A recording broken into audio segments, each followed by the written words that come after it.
Have you recently been caught up in the new Pilates trend and you've been doing Pilates workouts endlessly on your laptop, wondering, is this all worth it? Well, in this video, we're going to be answering that question and how to tailor Pilates into your everyday week so that you can reach your weight loss goals. So let's get started. Now, the first thing that we want to focus on is what kind of workouts are going to help us burn the most calories. With weight loss, one of the most important things to focus on with workouts is what workouts can you include more cardio with.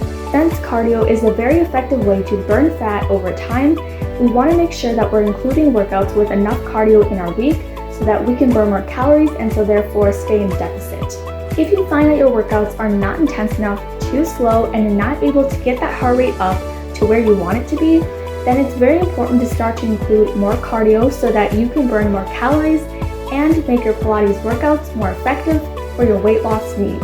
As a beginner, it's important to start off with at least 2 to 3 sessions of cardio a week. This will help you build up that aerobic base that you are looking for while getting stronger over time. And speaking of getting stronger, the next thing that we need to focus on is how many strength days are you wanting to include.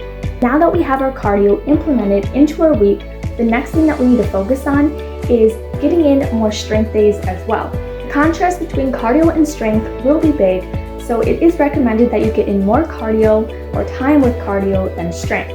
So the thing that you want to focus on the most is having more cardio in your week because we are burning more fat and that is our primary focus. Cardio is going to be more of a priority. On top of what we're already doing, and that's full body workouts. Adding these dumbbell sessions in the week is kind of a nice way to mix things up, but you don't necessarily have to add these things in between to see results because, again, we are also just working with our body weight and we can still build muscle in that way. Now, the final thing that we want to focus on is rest and stretching. We have our cardio, we have our strength. Now, the last thing that we need to focus on is adding some sort of mobility, stretching, or rest. Remember that rest is just as important as working and being productive because when we rest, we're able to allow our muscles to repair and recover, which plays a big role on how we can boost our metabolism, how we can change our body and our physique.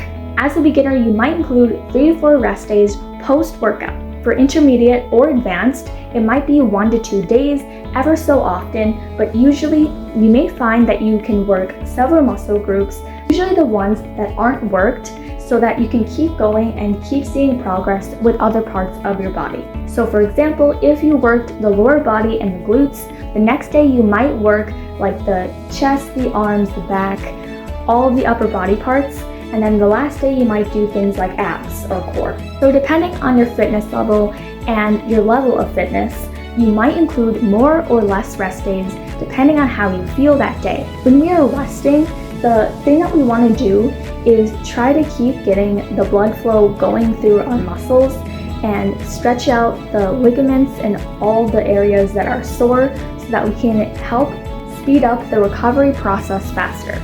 Using things like a foam roller or a massage ball or a stretching strap is going to help to loosen the tension, help to massage the muscle, and really help to get that muscle prepped and ready so that when you come back and you're fully recovered, you can finally move on to your next workout and feel better overall. There are also a lot of dynamic stretches that you can do for the back, the shoulders, the hips, a lot of different things that you can include to help open up. One of my favorite exercises include things like a deep squat, cobra stretch, scorpio stretch, neck circles, and a shoulder stretch. Whether you're looking to include more cardio or strength, both help you to see more results and help you to get the results that you want by shaping your muscles, boosting your metabolism, and helping you to burn more fat. And when you tailor Pilates to help fit your needs, it starts to become more helpful for you when you're trying to plan your workouts and you don't know what workouts are going to work best for you. So let this be a sign to give Pilates a chance because it can truly be worth it.